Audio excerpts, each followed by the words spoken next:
And welcome back to the Constitutionals Podcast. I'm your host, Chad White. This is the premier podcast for the website, cpluscomedy.com. If you didn't know the website, go there. I can't believe I'm hundreds of episodes in. I'm at least over 100 or so interviews, and yet I can't even get the intro right. Still. It's getting to be ridiculous. How dare I?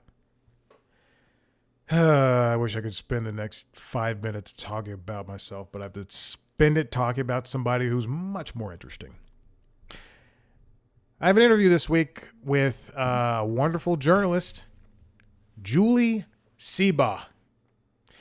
If you read a lot of stuff on the LA Times, on the other periodicals, including the New York Times or Las Vegas Weekly or Time Out New York, AV Club, Rolling Stone. She's been everywhere.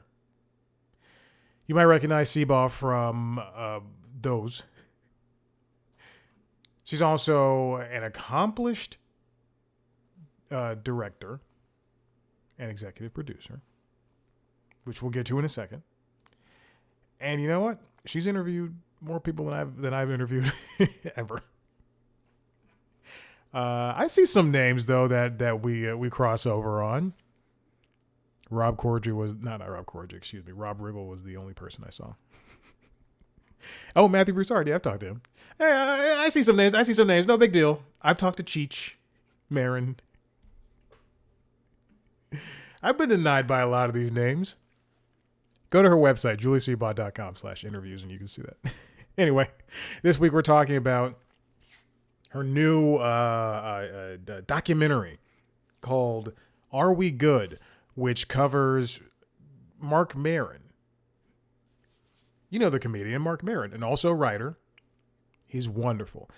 This is a doc that is, she's not the director of, but I believe she is, let me see what she is, the producer, story editor, and originator of the idea.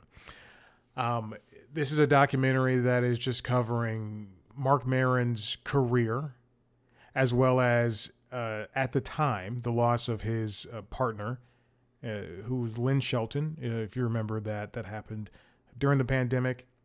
She's an excellent, excellent director. It's a funny movie. It's very, if you know Mark, he's not, I'm not going to use the word intense lightly. He's an intense person. And not in a way that is like scary or anything, but it's just he's an intense person. But he talks about aging and his relationships and things like that. And, he also gets vulnerable. Check it out. The film premiered at the Tribeca Film Festival just these past 2 days. I assume at some point it will be made available once it has a distributor. And you'll be able to see it in theaters, at some art house place, maybe even at home on streaming. Anyway, Julie's a lovely person. She's very smart. She has a lot to say. She gave me some great answers, which is fantastic. Sometimes when I ask my questions, and I know how my questions come across sometimes, people just, don't really answer them. But Julie's a very smart person, and she gave me stuff to work with, which makes sense because she's been doing this for much longer than I have. Not much longer as in she's like much older. I'm just saying longer than I have done so. Anyway, Julie's a treat. Check her out. Go to her website, julieseabaugh.com, where you can see pretty much everything she's done, links to all the articles that she's written, all the profiles, all the interviews, the Instagram, the LinkedIn. She's also written a couple of books. One book, and she's also, no, 2 books. Oh, looks like I'm the one who doesn't know how to read. She's written 2 books, has been a part of 2 docs. She's been on a couple of podcasts. She's got a newsletter of some sort. Anyway, check her out. You want to see a video version of this interview? Go to youtube.com/C plus comedy, where you can also see a video version of all of the other podcasts and video things that I do, including LinkedIn Logs, which is the Jobs podcast. And I'm going to have to start this music over because I did mess up. LinkedIn Logs, the Jobs podcast. And Late Night Lately, the Late Night Show. You can see the other video interviews I've done before. Follow us on TikTok, Instagram, and Blue Sky at C Plus Comedy. Follow me at Chad Black White. Now, check out this interview with Julie Seabaugh.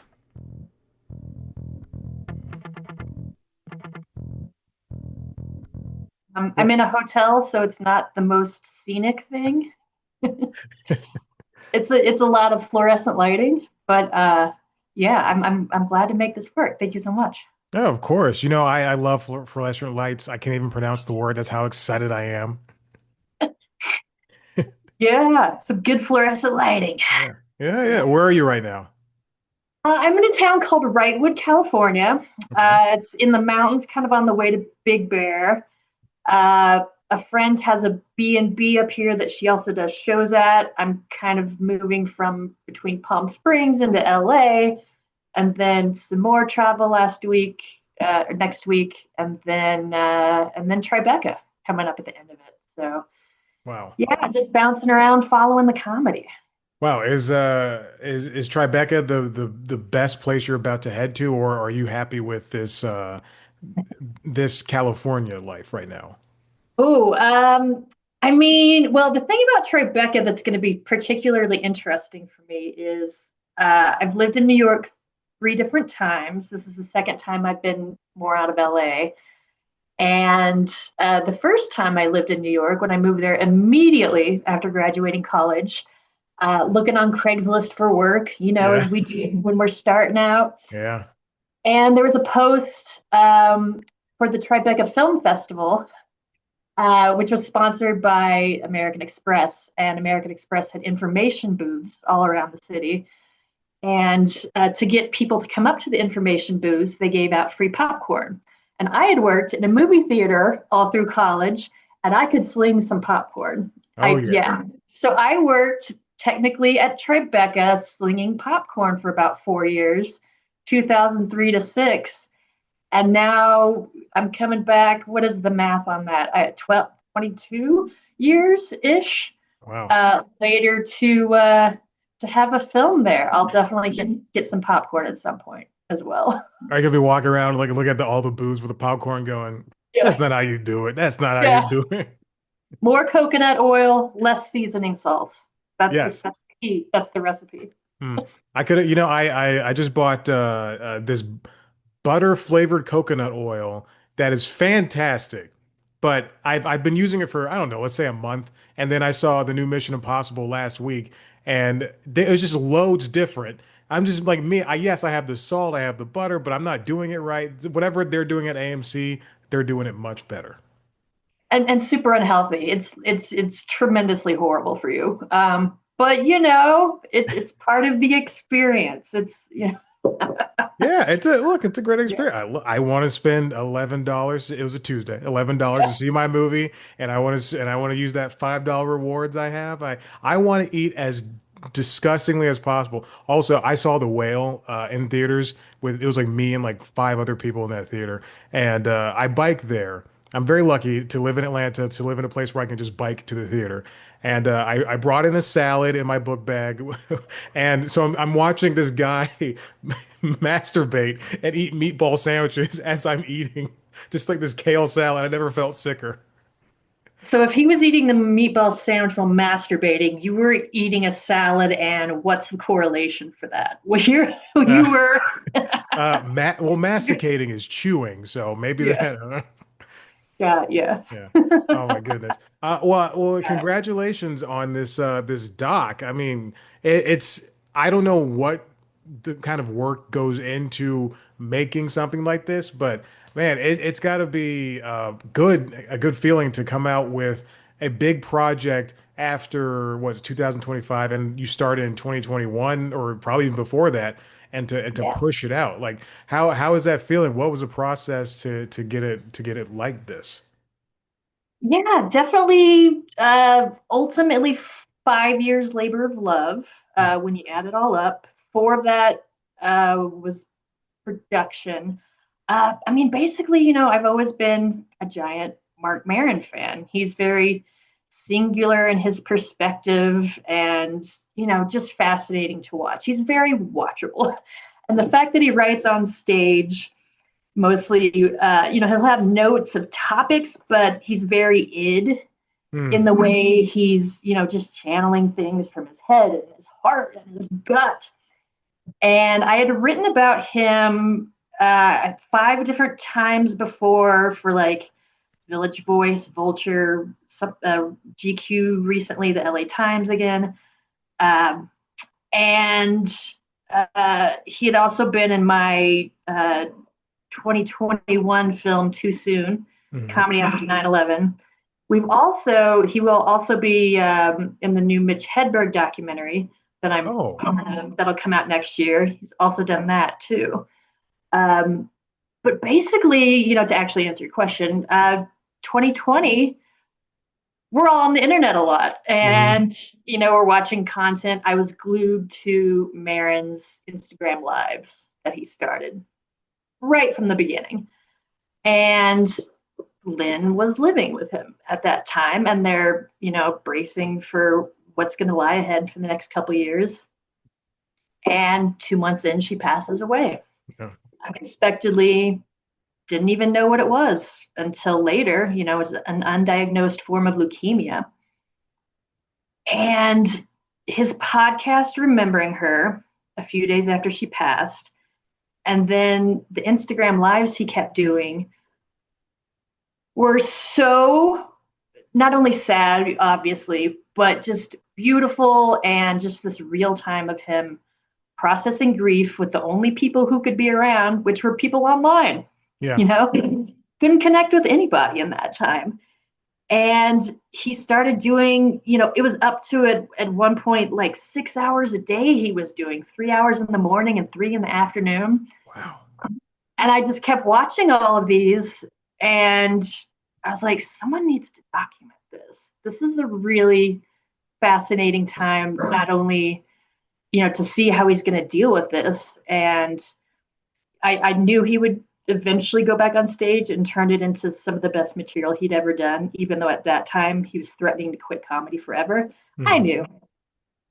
And yeah, I basically kind of developed it up, went through all his books again, made the massive, timeline of his life, went through all the Instagrams again, the podcasts, kind of figured out, what would threads for this be, the intersections, the back and forth, combining present moment with the story of his life of how he kind of got there and yeah, finally found happiness and peace with Lynn after so long of chaos in his life.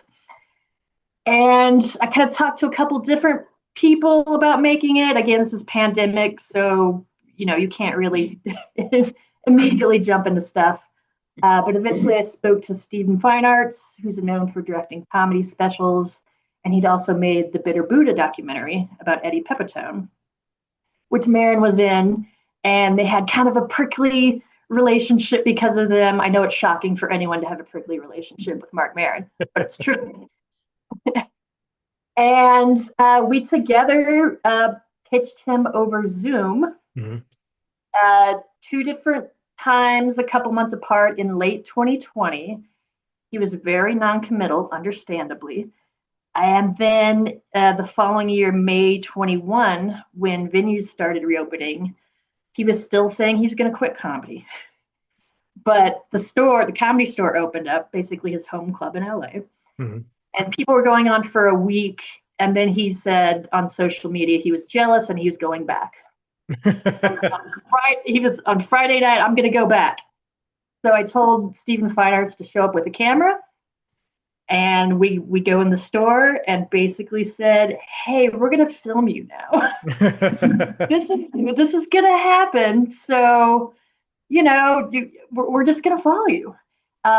Maron's a guy who understands, how to put himself, again, like put himself out there in very vulnerable, no holds barred Hmm. ways. And that was basically just the process of kind of following him around, fly on the wall, verite through all these different cities, putting an act together, and just seeing, basically how, my favorite part of comedy is turning tragedy into something that can be laughed at. Right. The darker,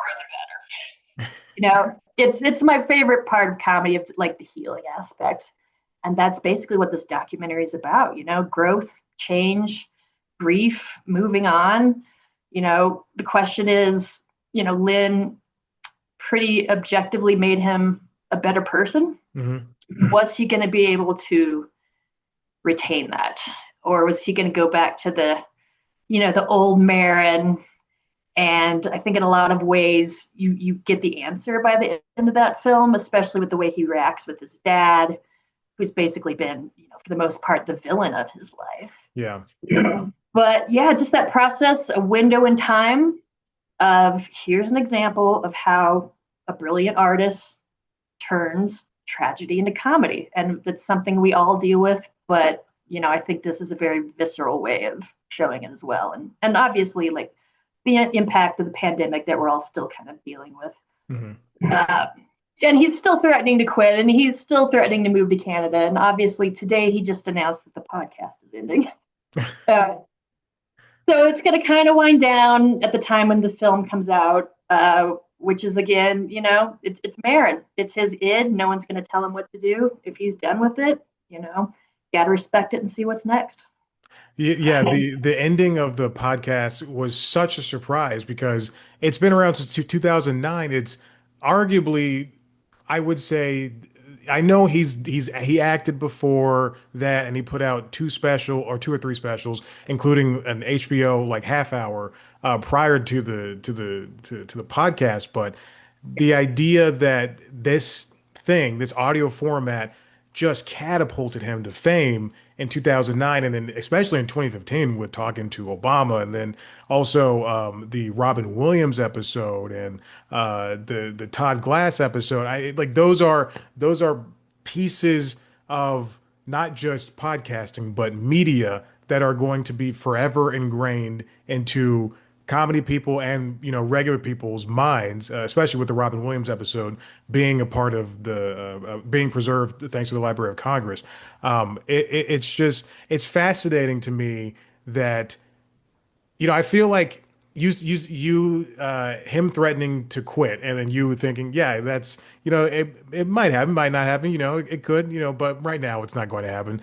Yeah. I think the podcast was a big part of him. And he says that he and Brendan are just tired. They're tired of doing this. They've been doing this for, every twice a week for the past 16 years. I think Wow. this is a good compromise for him not leaving comedy and staying in this world of I'm going to make things, whether they be books or stand-up specials or go out and tour or acting. I think this is a great compromise to that because there's 70 million podcasts. So why not just like go out on top? He could come back anytime he wants with anything he wants because people will come back and listen. But this is a good way to for him to just end it, and find something new that really drives him. Yeah, and on his terms completely. That's how he always works best. That Todd Glass episode, whenever anybody asks me what my favorite episode is, it's always that one. Just so beautiful, Yeah. and just so telling of like, what it meant to be on Marin's podcast and the trust that Todd Glass had in him and kind of coming out on this Yeah. show. It just, and it really showed you kind of how deep podcasts can get and personal and how compelling they can be in a lot of ways, even though it's just listening to people's voices. You're not even seeing them on stage, which I always prefer live comedy, anything recorded anyway. But yeah, just the idea of like what he kind of, begat in the podcast realm And like you said, the Library of Congress and all that stuff. He kind of sees himself as not being as successful as he might have hoped to be. Mm. But when you really kind of lay it all out, it's like this has been a guy who's really like done it on his own terms and never given up. Maybe had some attitude adjustments along the way, but that's also part of why we love him. Yeah. He's such a paradox of a comedian to like, just this is me, and what's off stage is what's on stage is Mhm. with on the podcast. It's all Marin. Yeah, so I'm curious to see what he's going to do next for sure. He has said he's never going to write a book again, but again, who knows?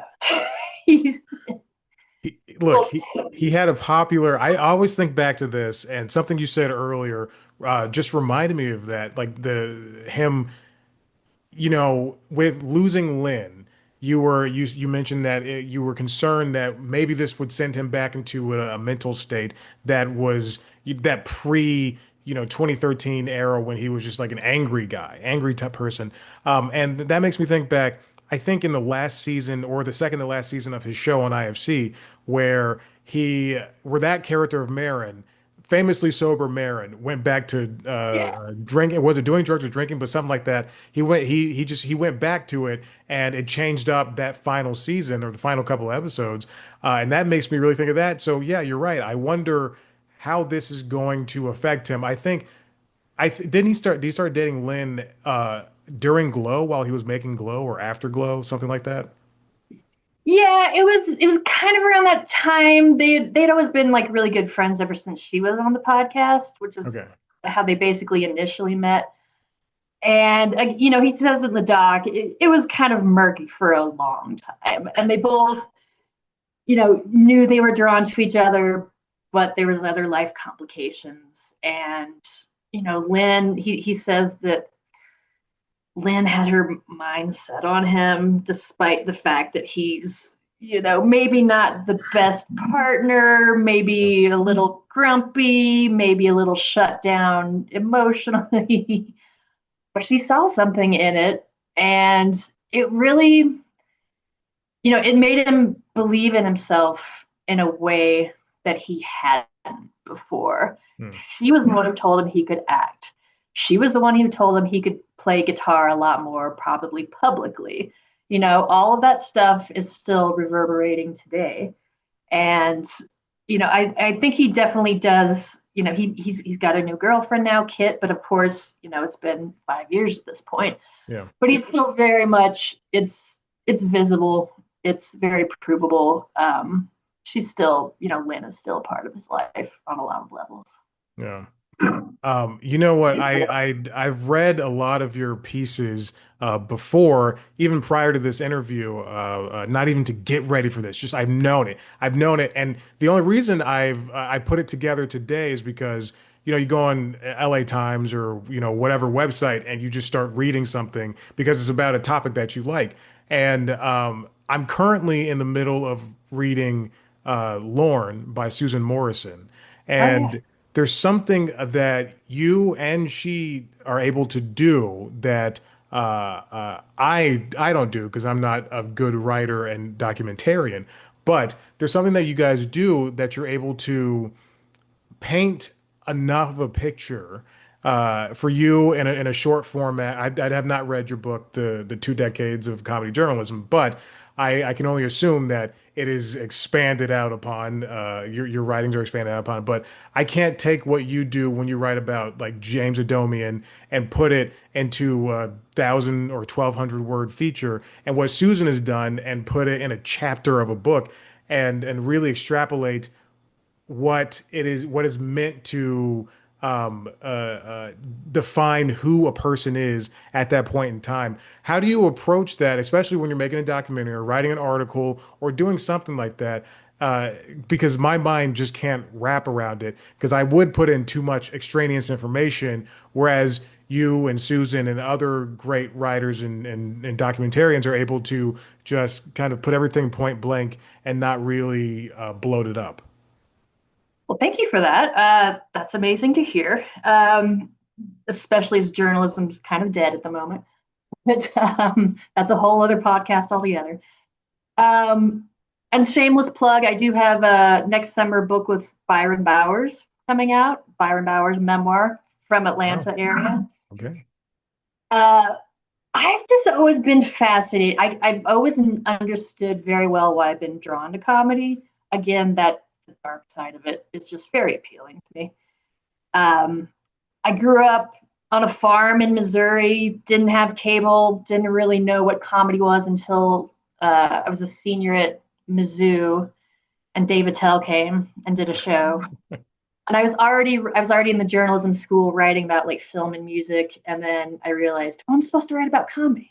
Mm, So that was kind of the path of just realizing, like at that time, comedy was treated as sort of a, it was just thrown in like the newspaper listings alongside music and the calendar, and no one was writing about it in any serious artistic manner.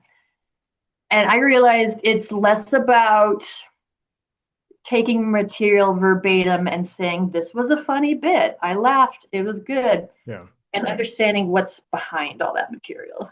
What's going on in the person's life at that time that led them to create that? Why do they need to get this out of them? Why do they need to do this in front of audience of strangers? All of that stuff was way more interesting to me.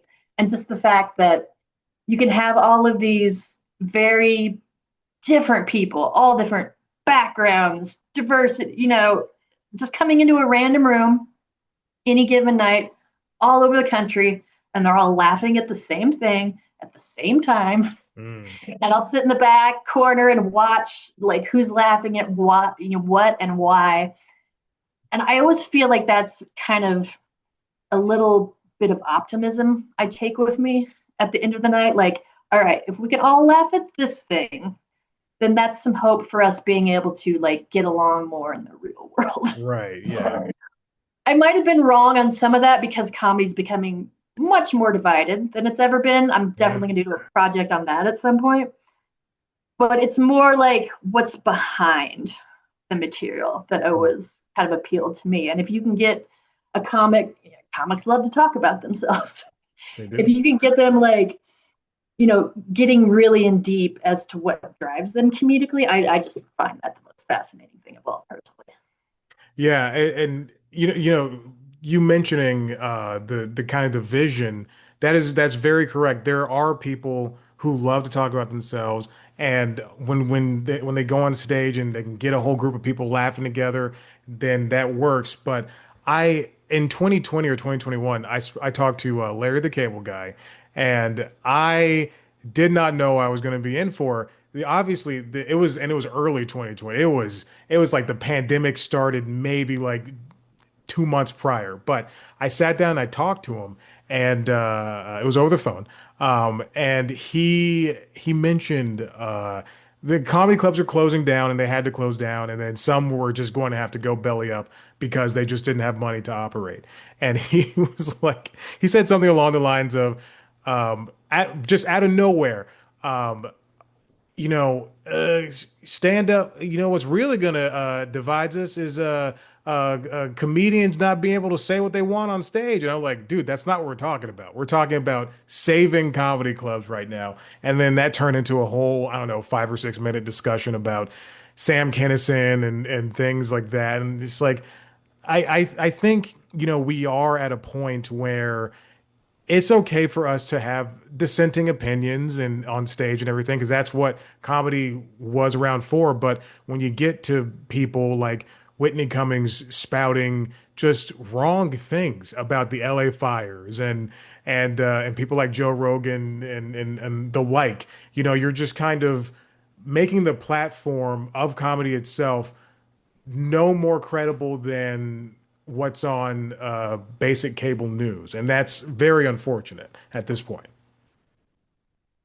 The project I'm kind of thinking of, the way I'm trying to frame it is again kind of more behind the like what leads to that again. So yeah, if your audience is going to eat something up, if you're heading in a particular direction and it's a good business move, you know, you're a professional entertainer. Do what you want. But the idea that I'm also more interested in the like psychology of how that happens with the fans. Hmm. Like live comedy is bigger now than it's ever been, ever. Obviously, a lot of that has to do with digital content feeding that. So then people want to see the shows. But what has really happened in all these new hardcore comedy fans' minds that, like, why do they like this comedian but not this one? And what actually has led to, like, for example, comedy influencing the last election? Like comedy is supposed to be dumb, like helping you take your mind off of things, but now it's electing presidents on Yeah. podcasts. Fascinating. What is the mentality that went there? So it's less I see about, I think, what comedians are doing, but like, why is the audience so massive for Hmm. this? Since it's all since pandemic, really, like a lot changed then for comedy for sure. And we're still kind of exploring, like, I'm not sure what the end point of all this is going to be. Like comedians have always definitely been, very individualistic. That's one of the perks of being a comedian. You don't have a boss. No one can really tell you what to do. Uh, so just, yeah, some of the material, kind of like you're talking about, like, where does that actually come from again? That's the stuff that I just find, I definitely want to dive into that some Yeah. more from there. But yeah, it's fascinating that you're seeing that too, and even with like Dan Whitney back in the day, Dan Whitney, Larry the Cable Guy. Uh, yeah, it's just a fascinating time for comedy, and I'm kind of curious to see where it keeps going. It hopefully it goes into a better direction. But I feel like it's been more diluted because of the likes of Netflix they're releasing a special seemingly every single week. Where there was that year where they did that every Tuesday for like for a year. Yeah, But because it used to be a special used to be special. You used to go to HBO and see, oh, Chris Rock is doing a special and Greg Giraldo's doing a special and Sarah Silverman's doing a special, and that was twice or three times a year at most. And now we're just kind of it's kind of like a proliferation of porn. You just because I can get it doesn't mean I definitely should at this point. yeah. When I started, you knew every special that was coming out and every album. Albums were much bigger then, especially with like Comedy Central Records. Hmm. And it was all a big deal. There'd be a lot of lead up to everything, and they would stick around, and it'd be, the topic of conversation for a while. And yeah, there's so many, so inundated with so much material. A lot of it's, feeding the content machine for real. But like, so many people are putting their stuff up just on YouTube, Yeah. which then in turn, feeds to social media, which feeds to your live touring dates. But I know even, a lot of the bigger specials, I know for a fact that these artists are getting paid peanuts. I was going to say a curse word. I don't know if I'm allowed to, but Yeah. getting paid shit. Um, and it's just like, but you kind of just need to keep producing that material to be, if you don't have something that people can watch online, then Mhm. you're, not a real comedian, which is insane because it used to be you're not a real comedian if you weren't on Carson or Letterman or something Yeah. like that. And now it's, I need free content all the time to keep feeding the machine. Not a lot of, you can run into some not great stuff, but the fact that it is kind of more DIY now and getting rid of a lot of gatekeepers, again, I find fascinating. So, if you have a voice and, your unique perspective, it's possible to kind of, circumvent the industry entirely. Who would have ever thought that? Yeah. Yeah, it's kind of mind blowing from when I started to now. I think I like it for a lot of people because people like I'm gonna Nicole Byer, like Nicole Byer, she's an excellent comedian, she's a great Love, actress. love, yeah. Yeah, and a wonderful podcaster. And she just put out, I think, something on her YouTube channel, which is like more crowd work from her last special, which is great. And I know she can do crowd work, but I also know she can write jokes. And there's a difference between her, someone like her, and then someone like Jimmy Pardo, who is just a crowd work comedian at this point, and Todd Barry, who are great crowd work comedians. And then somebody else who's getting started, some person who is doesn't write anything down, and they get up there and they're like, "Hey, remember Furbies?" and people clap, and then they do crowd work for 45 minutes. Yeah, it's there's a lot of different levels to it, and and you're right, because of the content machine that we have, it's getting much more difficult. To differentiate it. But I want to ask you this. This is something I feel very strongly about, and I will not go into great detail about it. But I love a great talk show. I love a Johnny Carson, a Letterman, a Conan, even after midnight. That I like. I think that show is good for what it's supposed to be. Um, but then sometimes I'll see some shows people eat hot wings, and that's and the hosts. I'm looking at the hosts. They ask very leading questions, kind of meandering, almost like this, but they mean nothing in the end. You know, it's just like a very easy question, kind of a softball. How do you feel about that? You're somebody who's spoken to so many different comedians and like just people in general. How do you feel about hosts that aren't very, or interviewers rather, not just hosts, interviewers who aren't very good? There's not really a point to it. Not that I'm saying that Sean Evans is bad, but I also think he's bad. Also, my desk is writing. Sorry about Okay. that. By the way, is that my meeting time in the corner running out, or is that yours? I That can't tell. is mine. Okay, got it. I was worried I was doing it on my end. I mean, again, it's I would have to chalk that up to like content Mm, again. You want to catch people quick, get the bullet points across, and then move on to the next thing. We have this flash of intro and this, and our attention spans are so, divided in a million directions. I mean, I could personally talk about comedy all day long if someone will let me. But and even the crowd work thing you're talking about, crowd work used to be basically kind of a skill in your arsenal to, if the crowd's getting rowdy and you need to calm them down and they're drunk and spilling drinks. I would have never imagined that there would be an entire kind of crowd work genre. What? Like, I want to know again about who you are as a comedian, what mhm. drives you, your thoughts, your perspectives. Crowd work's great for like, fast paced skills, keeping your attention. Uh, some of it can be different in certain ways. You can put twists on it slightly, but I don't know. I feel it's kind of just a static thing. I don't tend to watch a ton of crowd work comedians, exclusion of like Todd Barry, for example. But yeah, I don't know. That'll be another trend that's like, is crowd work comedy going to continue to be a thing? There's only so many times you can like make fun of someone's shirt or partner or something. So dumb. I don't. Yeah, I want to. I want the art side of it. I want to know your thoughts. Yeah. That's just me. Again, you know,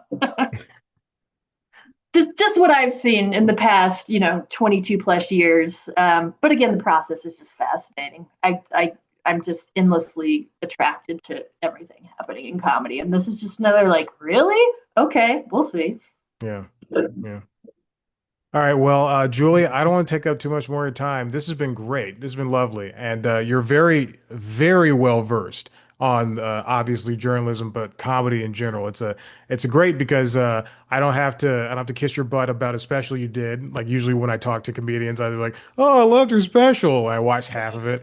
But you have this a great documentary that is so pertinent and so prescient to what today's news was, and I'm excited to see it, and hopefully it goes over well over at Tribeca. I'll definitely make sure you get a chance to see it for sure. Thank They're you they're so supposed much. to be sending it out, so I will correct that error. And good use of the word prescient. Thumbs up. Well, like I said, I read books, no big deal. Yeah. All right, Julie. Well, thank you again. I appreciate it. Thank you so much. Hope to cross paths again soon. All right. Have a good one. You too. You too. Bye.